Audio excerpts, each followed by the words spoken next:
Hello friends, എൻ്റെ പുതിയ വീഡിയോയിലേക്ക് സ്വാഗതം എല്ലാവർക്കും.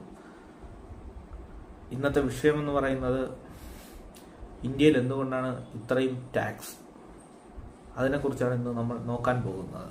അപ്പോൾ കൂടുതൽ സംസാരിച്ചുകൊണ്ടിരിക്കാതെ ഞാൻ വീഡിയോയിലേക്ക് കിടക്കാം.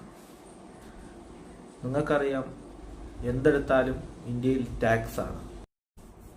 അതിന് ഇന്ത്യ ഗവൺമെൻറ് പറയുന്ന ന്യായങ്ങളാണ് ഞാൻ ഇനി അങ്ങോട്ട് പറയാൻ പോകുന്നത്.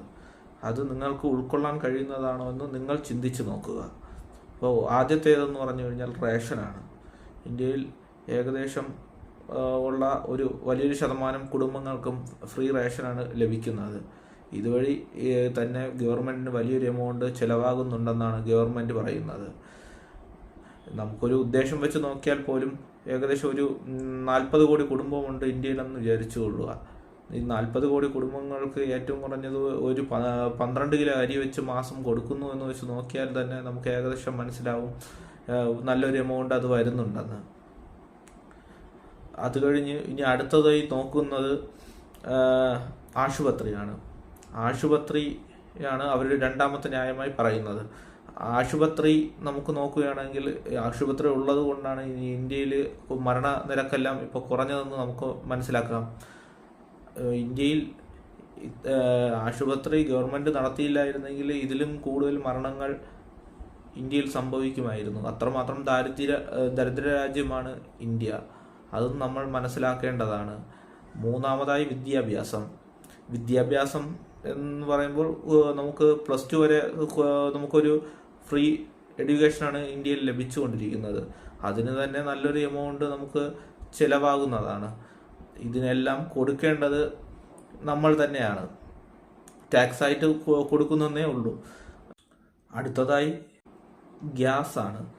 ഗ്യാസും നമുക്ക് അറിയാം, 964 രൂപയാണ് ഒരു കുറ്റി ഗ്യാസിൻ്റെ ഇന്ത്യയിലെ വില.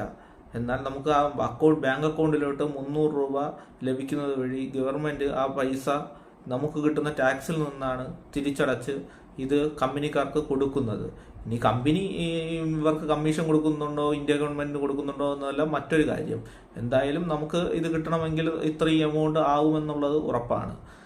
ഇനി പറയുന്ന മറ്റൊരു ന്യായമാണ് മിലിറ്ററി. നമുക്കറിയാം, നമുക്ക് ചുറ്റും കിടക്കുന്ന ശത്രു രാജ്യങ്ങളിൽ നിന്നെല്ലാം നമ്മൾ രക്ഷപ്പെട്ടു പോകണമെങ്കിൽ നമുക്ക് തീർച്ചയായും മിലിറ്ററിയുടെ ആവശ്യമുണ്ട്.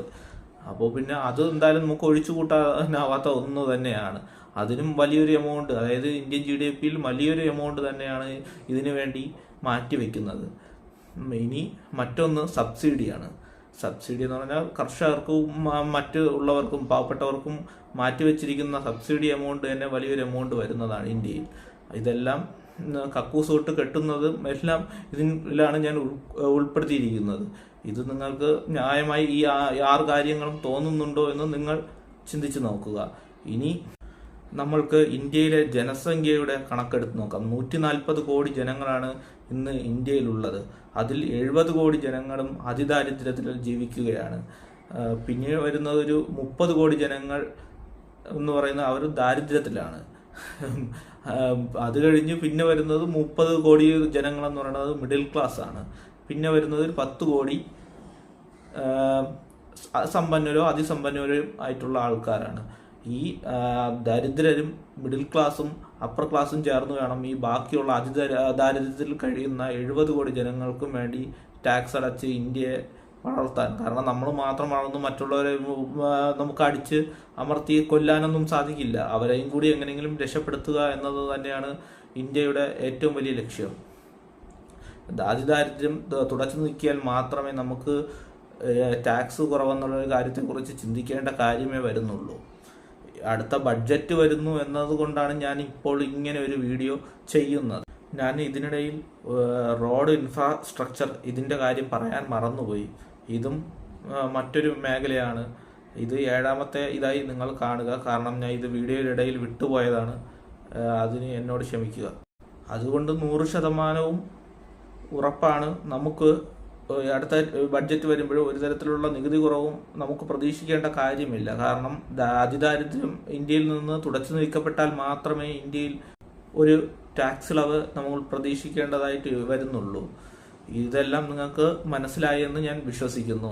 ഇത്രയാണ് എൻ്റെ വീഡിയോയിലൂടെ ഞാൻ പറയാൻ ഉദ്ദേശിച്ചത്. അപ്പോൾ ശരി, നന്ദി. വീഡിയോ ഇഷ്ടപ്പെട്ടെങ്കിൽ സബ്സ്ക്രൈബ് ചെയ്യുക, ലൈക്ക് ചെയ്യുക, മറ്റുള്ളവർക്ക് ഇതൊന്ന് ഷെയർ ചെയ്ത് കൊടുത്ത് ഈ യൂട്യൂബറെ ഒന്ന് രക്ഷപ്പെടുത്താൻ സഹായിക്കുക. നന്ദി, നമസ്കാരം.